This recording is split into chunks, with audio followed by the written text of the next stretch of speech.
You never change. Mr. President, this time, what would it take for you to be convinced that there's no white genocide in South Africa?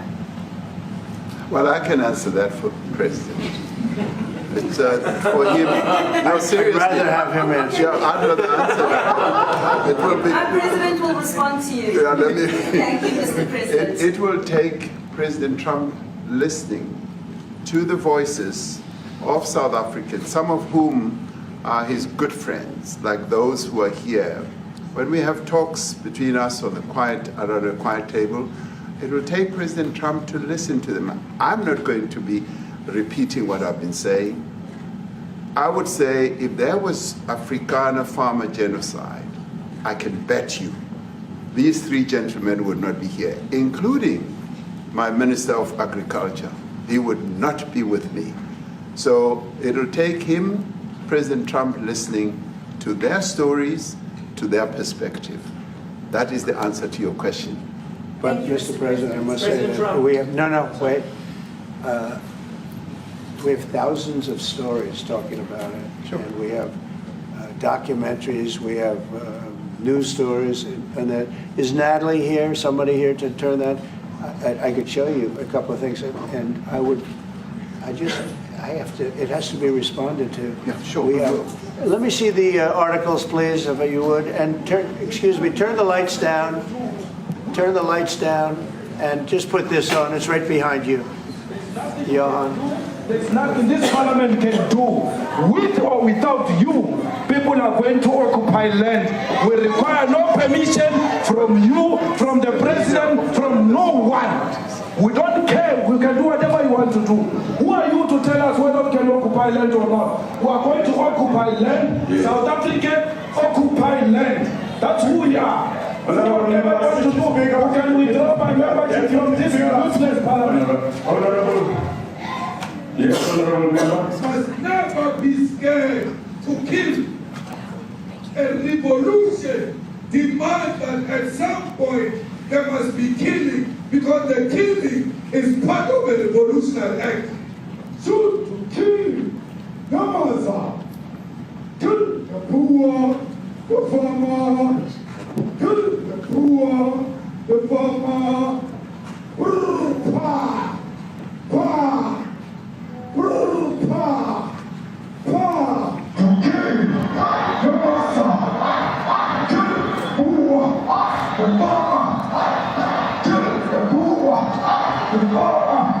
The man of DA in PE is a white man.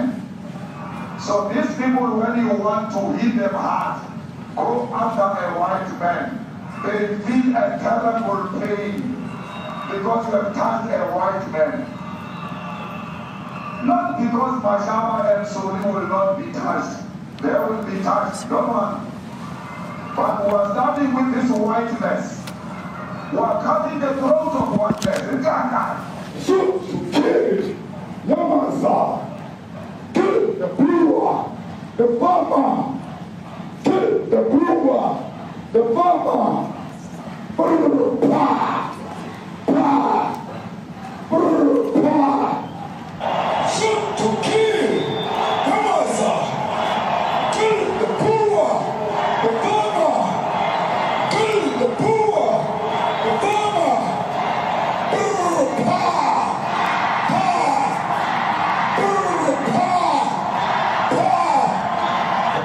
I don't know what's going to happen in the future. I'm saying to you, was not called for the killing of white people, at least for now. I can't guarantee the future. Yeah, but I mean, you understand somebody watching that, especially as it gets shared on Twitter, they freak out. It sounds like a genocide on Twitter.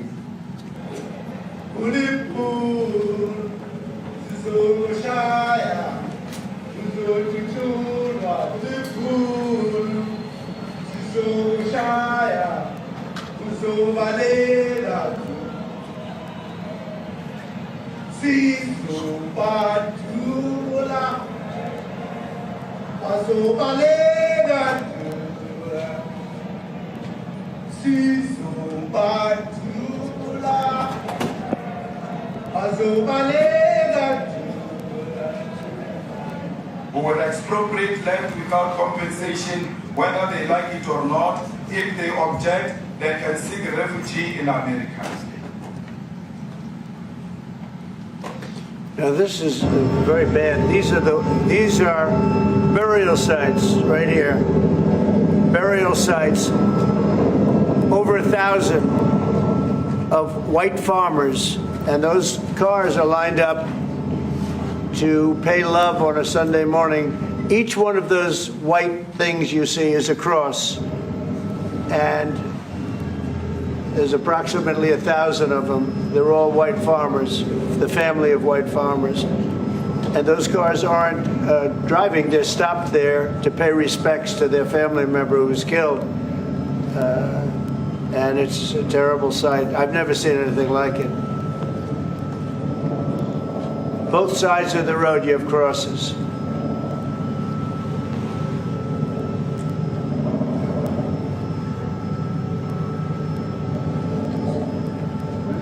Those people were all killed. Have they told you where that is, Mr. President? No, I'd like to know where that is, because this I've never seen. I don't. Okay. I mean, it's in South Africa. That's where. We need to find out.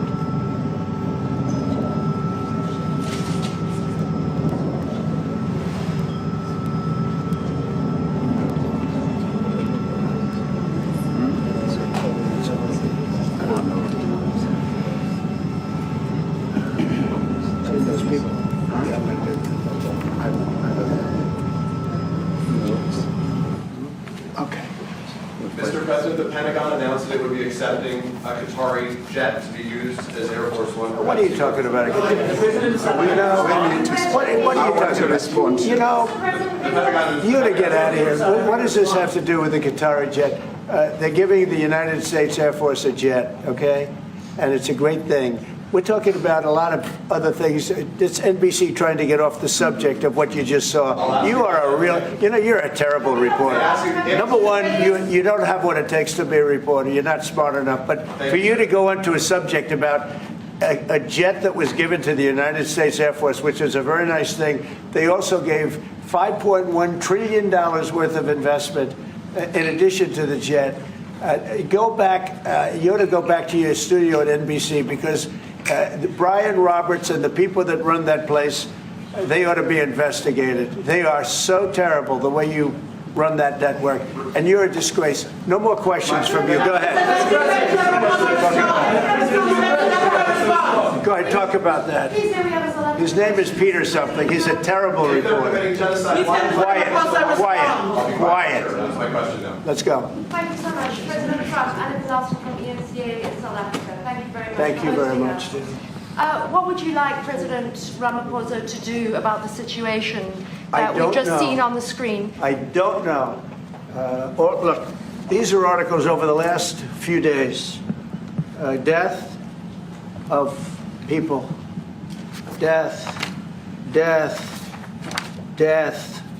Horrible death. Death. I don't know. To pick anyone. White South Africans are fleeing because of the violence and racist laws. And this is all, I mean, I'll give these to you. So when you say, what would I like to do? I don't know what to do. Look at this. White South African couples say that they were attacked violently. And, President Trump, when will you go and see for yourself if it isn't? well, I could do that. Look, here's burial sites all over the place. These are all white farmers that are being buried. And he asks about a jet that was given. You ought to be ashamed of yourself. You know, you are so bad. You're such a bad reporter.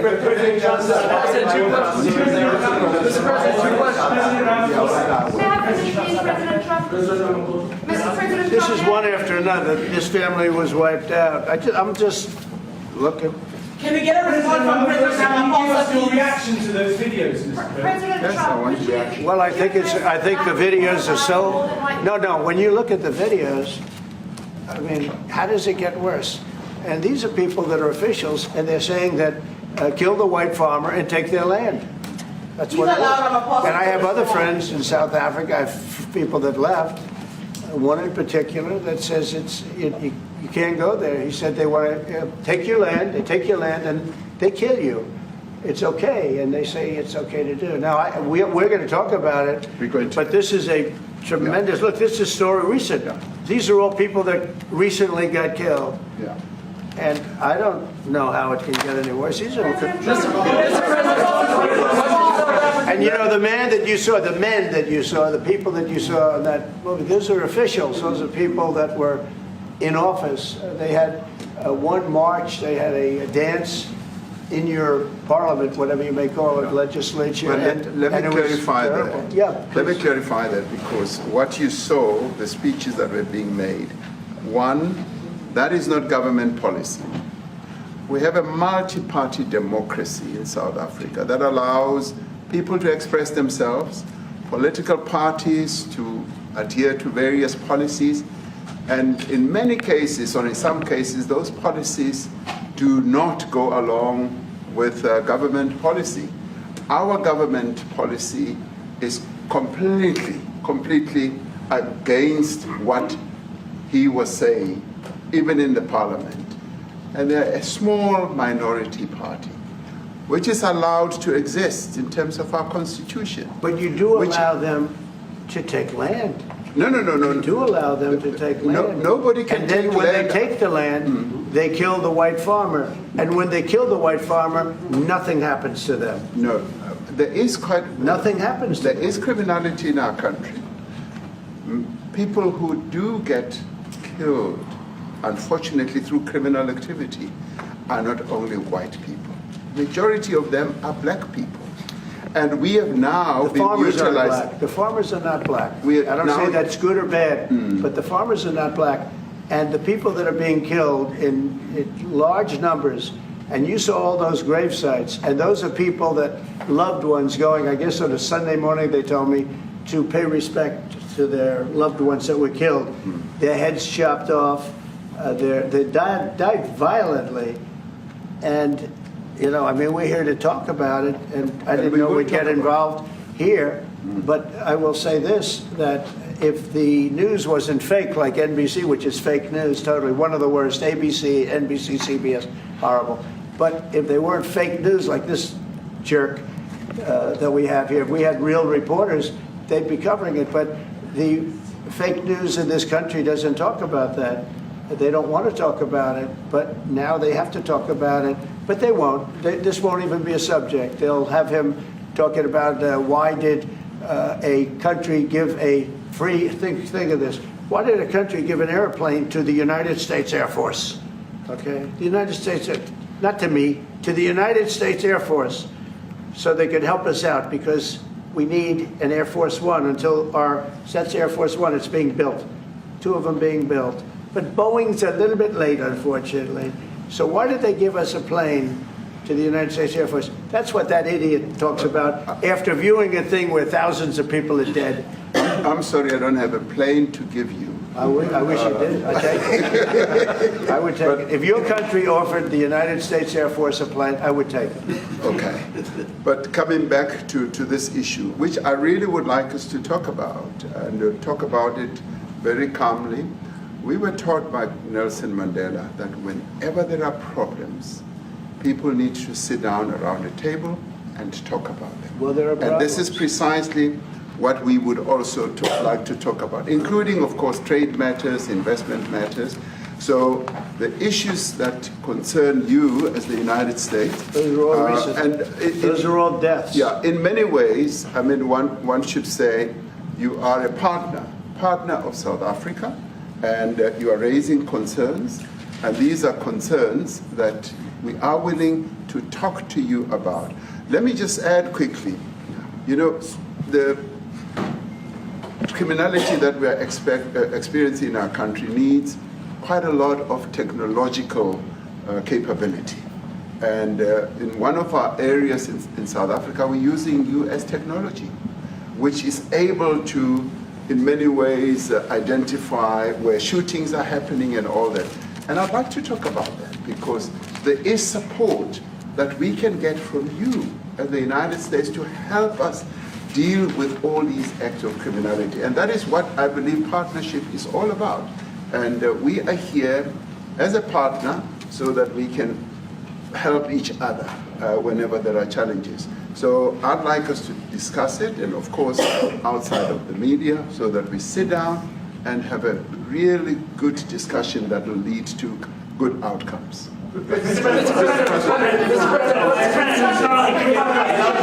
any other further punitive measures that could be in place should you not be satisfied that South Africa is fixing some of the very bad things, in inverted commas, that you tweeted are happening? Well, there are a lot of bad things happening in many countries, but this in particular has been very, very bad, and because of we're going to have the whole world watching in another short period of time because you have the G20, and that's a big deal. And it seems like, I want you to look good. I don't want you to look bad. Very good. But we have hundreds of people, thousands of people trying to come into our country because they feel they're going to be killed, and their land is going to be confiscated. And you do have laws that were passed that gives you the right to confiscate land for no payment. You can take away land for no payment. I want to clarify that, because we have a constitution. Our constitution guarantees and protects the sanctity of tenure of land ownership. And that constitution protects all South Africans with regard to land ownership.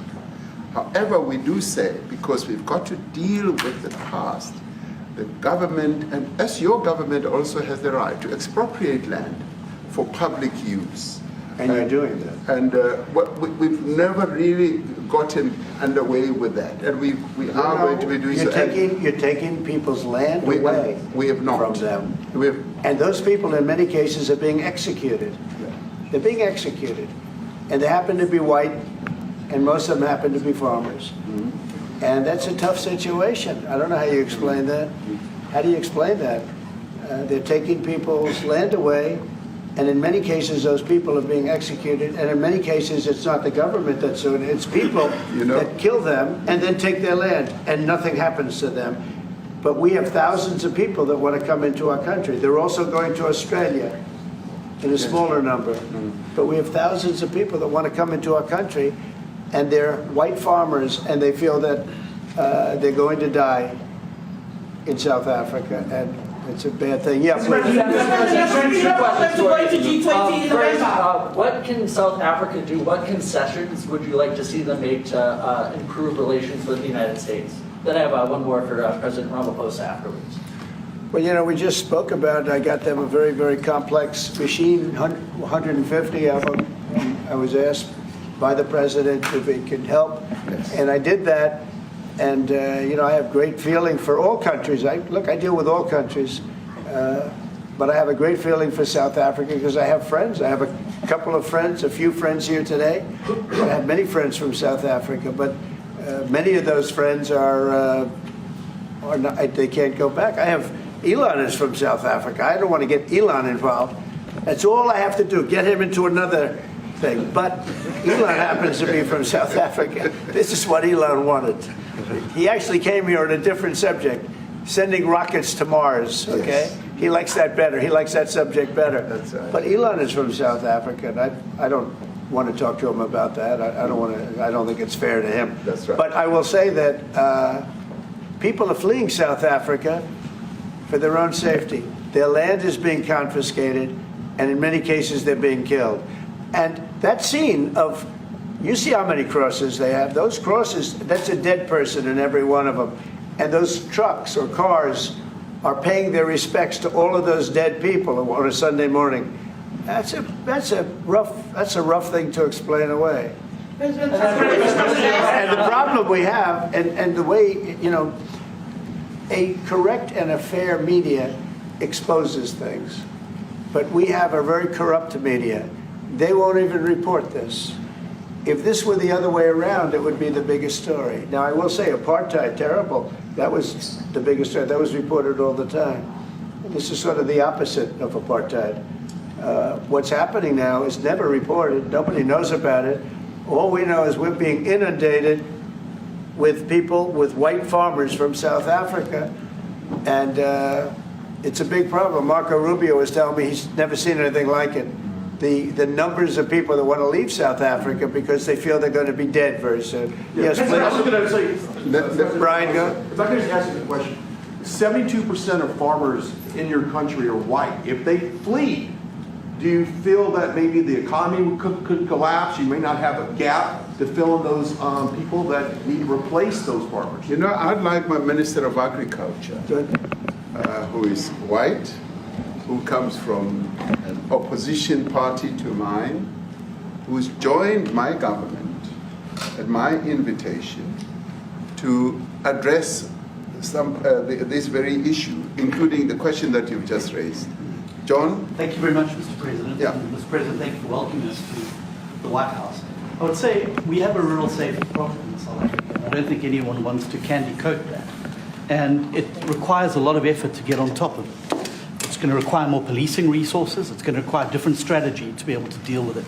But certainly the majority of South Africa's commercial and smallholder farmers really do want to stay in South Africa and make it work. And I've just come from the largest agricultural show in the Southern Hemisphere with organized agriculture and farmers, and the majority of them want to stay. But they too there have a memorial to those who've died as a result of farm attacks. And as the Minister of Agriculture, it is something that I'm particularly exercised with my colleagues at police and my colleagues in the justice cluster to start making farm attacks and stock theft a priority crime. And it affects all farmers in South Africa, particularly stock theft has a disproportionate effect on smallholder black farmers. I also want to just say this, that the two individuals that are in that video that you've seen are both leaders of opposition minority parties in South Africa. In Konto Wesizwe under Mr. Zuma and the economic freedom fighters under Mr. Malema. Now the reason that my party, the Democratic Alliance, which has been an opposition party for over 30 years, chose to join hands with Mr. Ramaphosa's party was precisely to keep those people out of power. We cannot have those people sitting in the union buildings making decisions.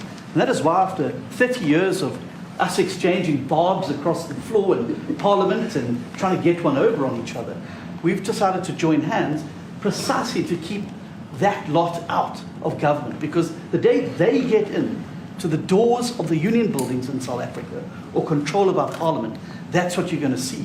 And that is why this government, working together, needs the support of our allies around the world so that we can strengthen our hand, grow our economy, and shut the door forever on that rabble getting through the doors of the union buildings, because then South Africa's future would be... So you denounced that type of language in the video that you saw? Oh yes, we've always done so. As government, as my own party, we are completely opposed to that. We, in 1955, adopted a document which said South Africa belongs to all who live in it. But why wouldn't you arrest that man? That man said, kill the white farmers, kill the white farmers. And then he danced, and he's dancing, and it's kill the white farmers. I'm not sure, but I think if somebody got up in Parliament and started saying kill a certain group of people, he would be arrested very quickly. That man is going all over South Africa, and that's not a small party. That was a stadium that holds 100,000 people, and I hardly saw an empty seat. That's a lot of people. That's a lot of representation. And those crosses, we have dead white people, dead white farmers, mostly. And you take a look at Australia, they're being inundated, and we're being inundated with people that want to get out. And their farm is valueless, it's valueless, and they just want to get out with their life. And this is a very serious situation. And if we had a real news or real press or media, we don't have that, because they won't talk about this, because they're all guys like that idiot. But if we had a real press, it would be exposed. And you know, the beauty of exposing it is it's like a cleansing action. When it gets exposed, it'll get fixed. That's when it'll get fixed. But people don't talk about it. And I'll tell you who's talking about the thousands of people that are fleeing South Africa right now. Now, that sums it up for this video. What do you guys think? Share thoughts and opinions in the comment section below. Let's have a proper discussion about this without having me impose my opinions and ideas on this matter. Give this video a thumbs up if you liked it, so that the YouTube algorithm can know that this video was so much interesting and share it far wide to more avid viewers just like you. Subscribe and click the notification bell if this is your first time watching these videos, and so that you can be notified as soon as we make a new upload on videos just like this. My name is Louis. Until next time, peace out.